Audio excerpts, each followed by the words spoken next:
Yo! Video games.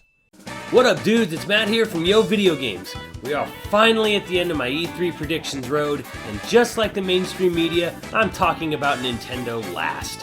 However, unlike anyone in multi-platform games journalism not named Kyle Bossman, I'm doing it because I'm saving my favorite for last. Nintendo's presence at E3 this year has been puzzling me for months, and when I'm not puzzled, I'm very, very worried.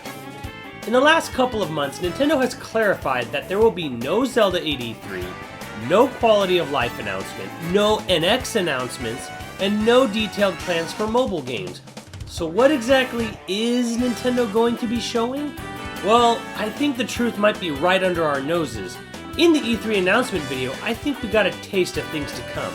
The past few years has seen Nintendo using Best Buy locations to show off demos of games at E3. The first time it was multiple games, then last year it was just Smash Brothers, and this year is just Mario Maker. Despite the fact that Mario Maker was playable at the show last year, it seems that it just might be Nintendo's big fall title. This is the 30th anniversary of Super Mario Bros., and Nintendo is obviously looking at the success of things like Legos and Minecraft and is trying to hype people up on the appeal of building your own Mario game. I think that while it will undoubtedly enjoy some success, the fact of the matter is that anyone with a Wii and a little diligence can already download whole Mario games that are user created.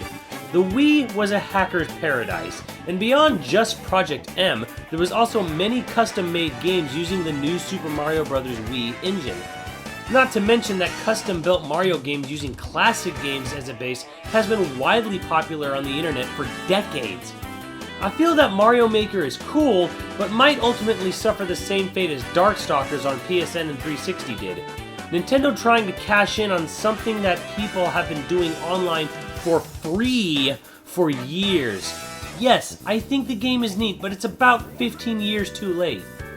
Furthermore, let's look at the rest of the release calendar. Mario Maker is September, with Yoshi's Woolly Butthole sometime in the fall, which probably means October. We still have no release date for an English version of Xenoblade X, and there's still Star Fox yet to come, along with all those Miyamoto projects that have likely been absorbed into Star Fox at this point.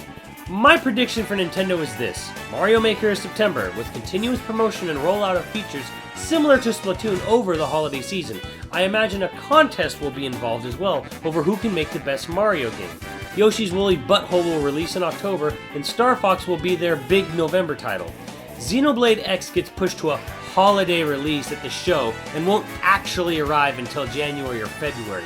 We will also see new DLC for both Mario Kart 8 and Smash 4 throughout the year. So that might leave the question of what about the 3DS? Well, the new Fire Emblem game will have to come out sometime, probably next year in the West.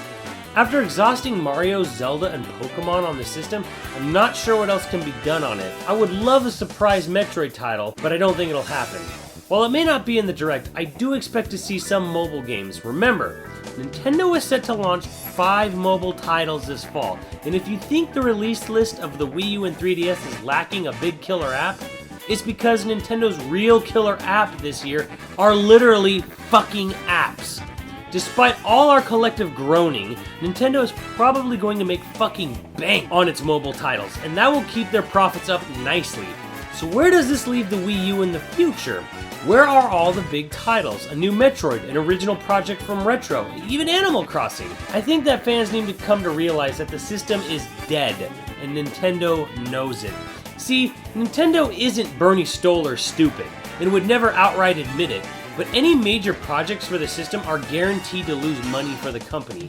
What we got in development is the last of the big budget dollars they are going to spend on the system.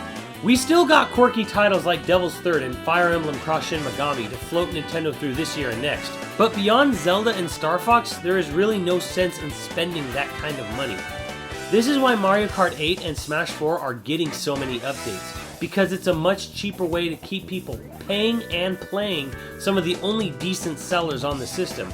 Splatoon is following the same trend really. They are going to roll out new maps and modes over time rather than make big new games. This isn't to say we won't see any new Wii U titles, but we will never see anything on the level of Zelda or Xenoblade X announced for this system again. My one big hope is that Koizumi has been secretly developing Mario Galaxy 3 for the 30th anniversary, but as I just stated, it's probably not worth the money, especially when they are going to make so many millions on such smaller mobile games. It sucks, but that's what I see happening. Let me know what you guys think, and I'll catch you on the channel. Later, dudes!